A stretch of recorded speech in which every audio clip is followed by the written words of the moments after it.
ස්වාමින් වහන්සේගේ කරුණාව අලුත් දවසක අපිට දීලා තිබෙන මහත් කරුණාව ගැන ස්තුතියි. ස්වාමීනි, ඔබ වහන්සේගේ දරුවෝ සමග එක්ව අද දවසේ මට වචනේ කොටසක් මට කතා කරපු දෙයින් ඔවුන් සමග බෙදා ගන්න අද දවසේ මට ආශිර්වාද කරන යේසුස් වහන්සේ ඔබ වහන්සේගේ නාමය තුල මට මඟ පෙන්වමු. පියාණනි, මේ වචනේ අසන සෑම කෙනෙක් තුළ ජීවිතයේ පුදුම දේ ක්‍රියා කළ මැනව ඔවුන්ගේ ජීවිතයේ ඇතුල් ලාන්තවලට ඔබ වහන්සේ කතා කළ මැනව. පියාණනි, ඔබ වහන්සේගේ ප්‍රේමය නැමැති මාත් අනර්ග ආශිර්වාදය ඇතුලේ මටද ජීවත් වෙන්න උපකාර කරපු ස්වාමින් වහන්සේ. ඒ ආශිර්වාද තුලින් තවත් අය ධෛර්යමත් කරන පිණිස, තවත් අය ශක්තිමත් කරන පිණිස ඔබ වහන්සේ දීලා තිබෙන මේ අනර්ග අවස්ථාව ගැන මම ඔබ වහන්සේට ප්‍රථමයෙන් ස්තුතිවන්ත වෙනවා. ස්වාමින් වහන්සේගේ කරුණාව නොනවතින මහත් දයාවකින් වසාගෙන තිබෙන නිසා ස්තුතියි. ජේසුනි, ඔබ වහන්සේ අප එකිනෙකා තුළ මඟ පෙන්වමින් එකිනෙකාට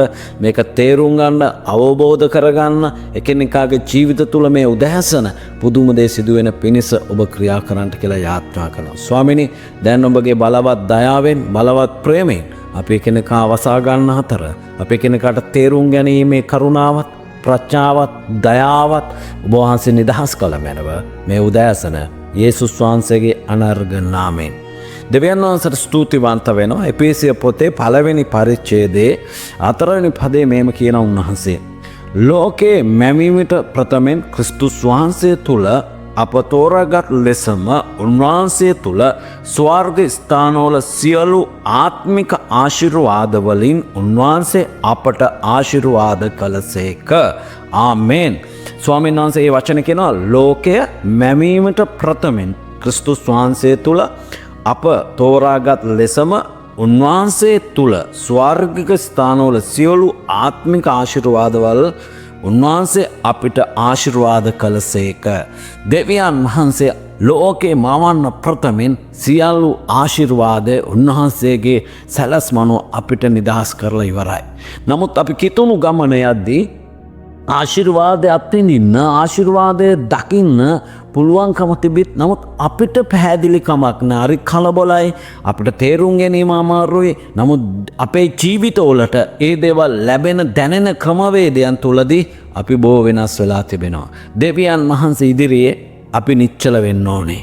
අපි නියඬ වෙන්න ඕනේ. මේ වචනේ අරගෙන ඔබ මෙනෙහි කිරීමකට ලක් කරන්න ඕනේ. මෙනෙහි නොකර මේක කලබලෙන් කියලා ඔබට දැනුණු කලබලෙත් එක්ක මේක ආත්මික රසය ඔබගේ ජීවිතයට ලබා ගන්නට බැරුව යනවා.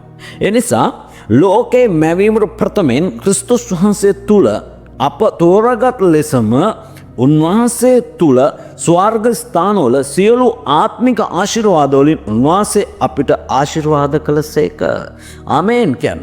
දෙවියන් වහන්සේ අපිට ආශිර්වාද කරලා ඉවරයි. යේසුස් වහන්සේ අපිට ආශිර්වාද කරලා ඉවරයි. දැන් ආශිර්වාද මාවතේ දැන් මම ඔබ ගමන් කරගන්න ඕනේ. යේසුස් වහන්සේ අපේ ජීවිතේ පිළිවෙල අපිට උගන්වලා දීලා තිනවා. අපි යේසුස් වහන්සේ අඳුන ගන්නට කලින් ජීවිතේ පිළිවෙලක් අපිට තිබුණේ නැහැ. අපි තැන් තැන් වල ආශිර්වාද ඇඳගෙන ගිය මිනිස්සුනේ. තැන් තැන් වල ඒ පුරුදු තාම අපිට තියෙනවා. ඒ කසනකම් තාම අපේ ජීවිතය ඇතුලේ තියෙනවා. ඉතින් ඒවා අපේ ජීවිතෙන් ඉවත් වෙන්න ඕනේ. ඒවා ඉවත් වෙලා යේසුස් වහන්සේ ලෝකේ මවන්න ප්‍රථමයෙන් තිබූ ආශිර්වාද කරලා ඉවර කරපු දේවල් අපි මේ පොළවේ දෙවියන් වහන්සේගේ දරුවෝ ඇටියට දේව වචනේ කියවලා මේක අවබෝධ කරගෙන කිතුණු ජීවිතය තුළ තවත් අයට ආශිර්වාදයක් වෙන පිණිස අපේ ජීවිතය අල්ලගන්නට ඕනේ. අපේ ජීවිතේ අල්ලගන්න නැතුව තව කෙනෙකුට කතා කරන්න යෑමේ භයංකරකමක් තිබෙනවා. මම ඒකයි ඔබට කියන්නේ. මගේ හේ ද්‍රවය තියාගෙන තවත් කෙනෙක්ගේ හේ ද්‍රවය ඉවත් කරන්නට යෑම භයංකරව තිබෙනවා. දෙවියන් වහන්සේ අපිට තේරුම් ගන්න පිණිස උන්වහන්සේගේ කරුණාවේ අස්තේ මඟ පෙන්වීම සෑම දවසකම නිදහස් කරලා තිබෙනවා. ඉතින් අපිට ආශිර්වාද නැහැ. අපිට මොකද්ද වෙලා තියෙන්නේ? අපේ කිතුණු ගමන එක තැන. මම ඔබට කිව්වේ ඒකයි, මගේ ජීවිතේ නිකන් ඉර වෙලා සතුටක් නැහැ, සමාදානයක් නැහැ. මට ඉදිරියට ගමන් කරන්න බැරි වෙලා තියෙනවා. මම බලාපොරොත්තු වෙච්ච දේවල් මට ලබා ගන්නට බැරි වෙලා තියෙනවා. තාම මම එතන. ඔබ ඇරිලා බලන්න, ඔබ ගැන ඔබගේ පසුතැවීම හරියට ලබාගෙන තිබෙනවාද? ඔබ දෙවියන් වහන්සේගේ ගමනේ දෙවියන් වහන්සේගේ වචනෙට මේ ආශිර්වාද ඇතුළට ඔබ පැමිණ තිබෙනවාද? ලෝකේ මවන්ට ප්‍රථමයෙන් උන්වහන්සේ ආශිර්වාද කළා ඉවර යේසුස් වහන්සේ අපිට. එන උන්වහන්සේගේ සැනස්ම අනුව අපි තේරුම් අරගෙන කිතුණු ජීවිතය ඇතුළේ වර්ධනය වෙලා තිබෙනවාද? දෙවියන් වහන්සේට ගෞරව කරන්න පුළුවන් තැනක අපේ කිතුණු ජීවිතේ වර්ධනය වෙලා තිබෙනවාද? දෙවියන් වහන්සේ ඉදිරියේ ඔබගෙන් ඔබ ප්‍රශ්න අහන්න, ස්වාමීනි මම ඔබ වහන්සේ මට ආශිර්වාද කරලා ඉවරයි.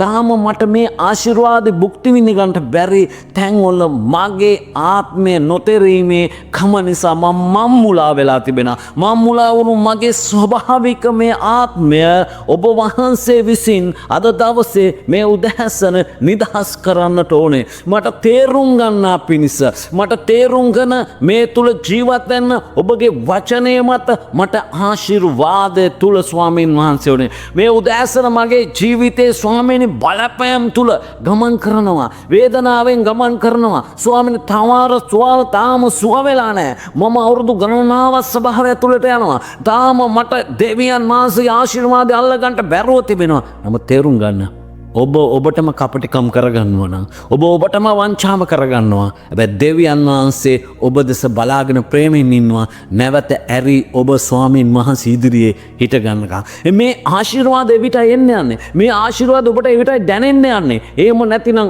ඔබ තමත් උත්සාහ කරන්නේ ආශිර්වාද නැහැ. අනේ මගේ ජීවිතේ මේ වගේ. තවත් අය ඉදිරියකින් ඔබ මොකද කරන්නේ? ඔබගේ ජීවිතය ගැන කියනවා. අනේ මම දෙවියන් වහන්සේ අදහනවා. දෙවියන් වහන්සේ තුල ගමන් කරනවා. නමුත් මම සඵලත්වය ලබලා නැහැ.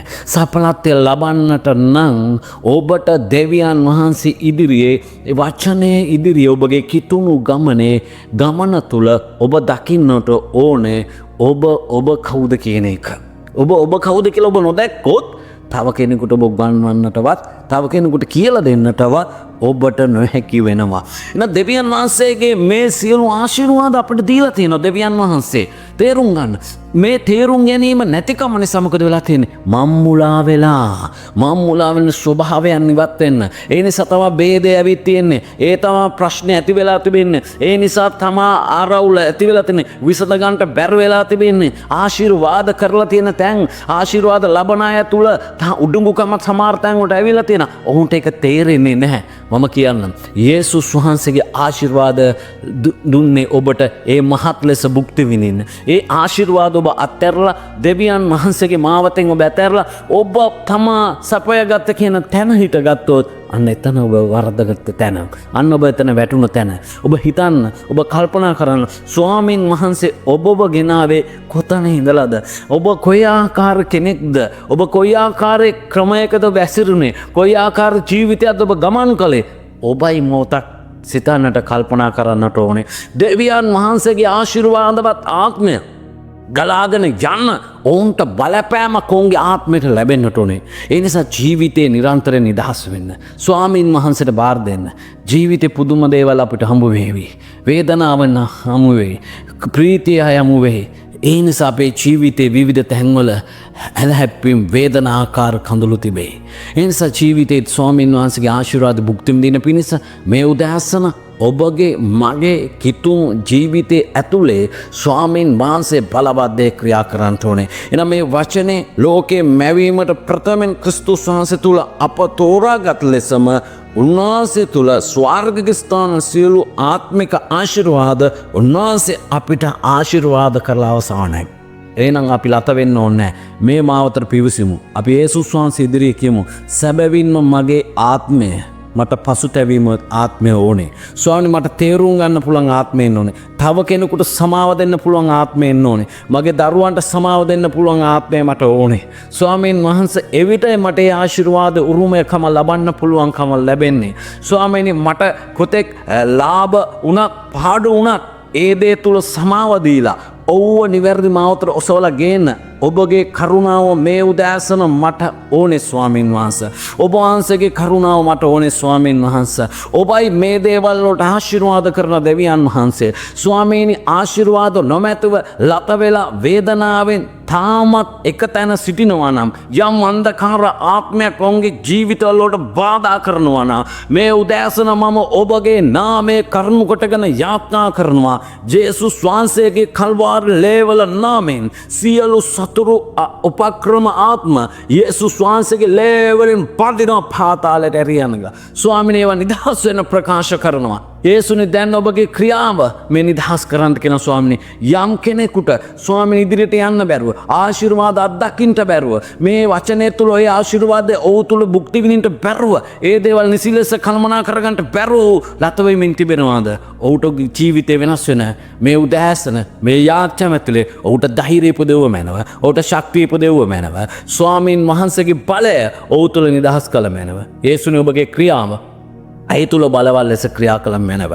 ඔට අත්දකිමින් තවත් අය ධෛර්යමත් කරන පිණිස මේ උදෑසන ඔබ ශක්තිමත් කරන්න යේසුස් ක්‍රිස්තුස් වහන්සේගේ නාමයෙන් මේ ජේසු පීඨයි අද දවසේ මේ ඔබට මුණ ගැහෙන මේ උදෑසන යාච්ඡාව තුළ ඔබ බොහෝ විට ආශිර්වාද අත්දකින්න ඇති ඔබ ඒ ආශිර්වාද තුළ ඔබගේ ගමන ඔබගේ මාවත දේව වචනය අනුව ගමන් කරන්නට ස්වාමීන් වහන්සේ ඔබට ආශිර්වාද කරනසේක්වා යේසුස් වහන්සේගේ අනර්ඝ නාමයෙන් ආමේන්